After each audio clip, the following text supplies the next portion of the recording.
वहीं देखिए, बांग्लादेश की संसद में घुसे प्रदर्शनकारियों ने जमकर नारेबाजी भी की है। अल्लाहू अकबर के नारे यहां पर लगाए गए, नाराए तकबीर के नारे लगाए गए हैं। और जाहिर सी बात है कि इस्लामिक कट्टरपंथी यहां पर पूरी तरह से जब हावी हो चुके हैं तो इसे धार्मिक रंग दिया जा रहा है। बीएनपी हो या फिर कट्टरपंथी पार्टियां मानी जाती हैं, खासतौर पर जमाते इस्लामी पूरी तरह से कट्टर इस्लामी पार्टी है। सुनाते हैं आपको किस तरह से नारे लगा रहे हैं बांग्लादेश की संसद के अंदर।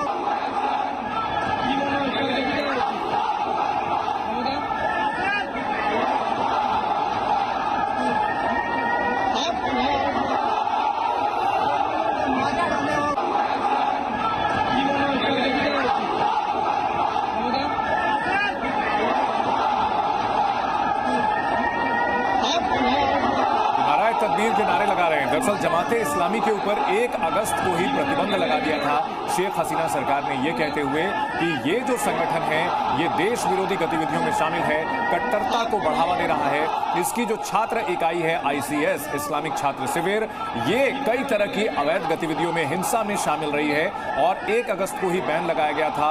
लेकिन 3 दिनों के अंदर ही कहीं ना कहीं तख्ता पलट करने में कामयाब रहा ये संगठन और इसके साथ जो जुड़े हुए कार्यकर्ता थे। और तस्वीरों में आप देखिए, हर तरफ जो है आपको लोगों की भीड़ दिखाई पड़ रही है और संसद को एक तरह से इन लोगों ने हाईजैक कर लिया है। तो ये स्थितियां हो गई हैं बांग्लादेश की। तस्वीरें लगातार ये सोशल मीडिया पर भी वायरल हो रही हैं। इसके पहले PM हाउस के अंदर प्रदर्शनकारी घुस गए थे, तो अब संसद के अंदर देखिए अल्लाहू अकबर के नारे लगाते हुए आ रही है नजर।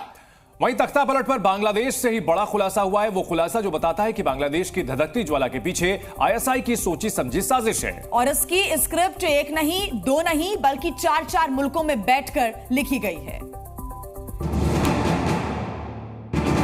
ये खून खराबा, ये लूटपाट, ये तोड़फोड़, ये उपद्रव और तबाह होते मुल्क की तस्वीर, चीख चिल्लाहट, मुल्क को पीछे ले जाने वाली भीड़, बांग्लादेश की ऐसी हालत करने वाले दोनों नापाक पड़ोसियों पर बहुत बड़ा खुलासा हुआ है। खुलासा हुआ है कि कैसे उसी लंदन में बांग्लादेश से शेख हसीना को दरबदर करने और बांग्लादेश को सुलगाने की साजिश रची गई। जिस मुल्क में शरण पाने के लिए शेख हसीना को अनुमति का अभी तक इंतजार। बांग्लादेशी अधिकारियों के मुताबिक इन साजिशों के सबसे पहले बीज बोए गए लंदन में, जहां सत्ता परिवर्तन की पहले विस्तृत योजना बनाई गई। बैठकों में बांग्लादेश में अस्थिरता और सरकार गिराने के लिए विरोध प्रदर्शनों को हथियार बनाने की रणनीति पर चर्चा की गई, जिनमें हर बैठक की नुमाइंदगी बांग्लादेश के पूर्व PM खालिदा जिया के बेटे तारिक रहमान ने की। तारिक पर पहले भी देश को अस्थिर करने के आरोप लग चुके हैं। तो ये तो आपने जाना कि कैसे जो तख्ता पलट है उसकी स्क्रिप्ट 4 मुल्कों में बैठकर लिखी गई है, लेकिन शेख हसीना को बेदखल करने में आखिर किसका हाथ है, ये भी आप जान लीजिए। तख्ता पलट पर अमेरिका की ठंडी प्रतिक्रिया देखने को मिली, जो कि संशय यहां पर बढ़ता जा रहा है। पाकिस्तान में जमाते इस्लामी को सपोर्ट दिया गया और इसी जमाते इस्लामी ने बांग्लादेश में गदर मचाया, जबकि चीन जो कि तख्ता पलट के पीछे पूरी फंडिंग उसने की थी, क्योंकि चीन को अपने हित बांग्लादेश में साधने थे। और जो शेख हसीना थी वो भारत का भी ख्याल रखती थी, भारत के साथ भी संतुलन बना करके चलती थी, लेकिन चीन चाहता था कि उसकी कठपुतली सरकार बने, लिहाजा उसने यहां तख्ता पलट को फंडिंग की है। वहीं सांसद चक शुमर ने आंदोलनकारियों की तारीफ की।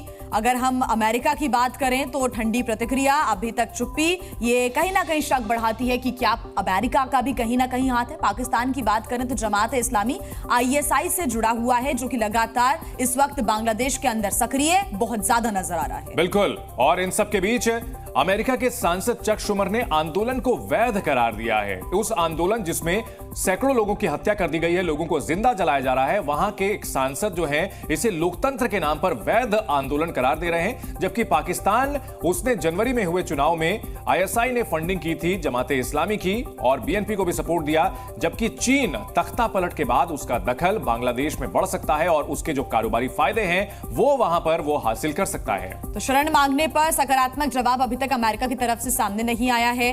पाकिस्तान की बात करें तो ढाका स्थित उच्चायोग के जरिए फंडिंग और भारत के खिलाफ चीन की साजिश क्या ये हो सकती है? इसी वजह से चीन पर भी बहुत ज्यादा शक है, क्योंकि चीन की जो विस्तारवादी नीति रही है उसके तहत अब अपना जो दखल है चीन बांग्लादेश में तख्तापलट के बाद बढ़ा सकता है। अमेरिका और बांग्लादेश के जो सेना है इनके बीच अच्छे संबंध हैं। वहीं पाकिस्तान की बात की जाए तो शेख हसीना के बेटे ने कहा कि बांग्लादेश अगला पाकिस्तान बनेगा, और इसी से समझा जा सकता है कि किस कदर पाकिस्तान ने यहां पर यह पूरी साजिश रची है। जबकि चीन की बात करें तो 1971 के बाद से ही बांग्लादेश पर उसकी नजर थी।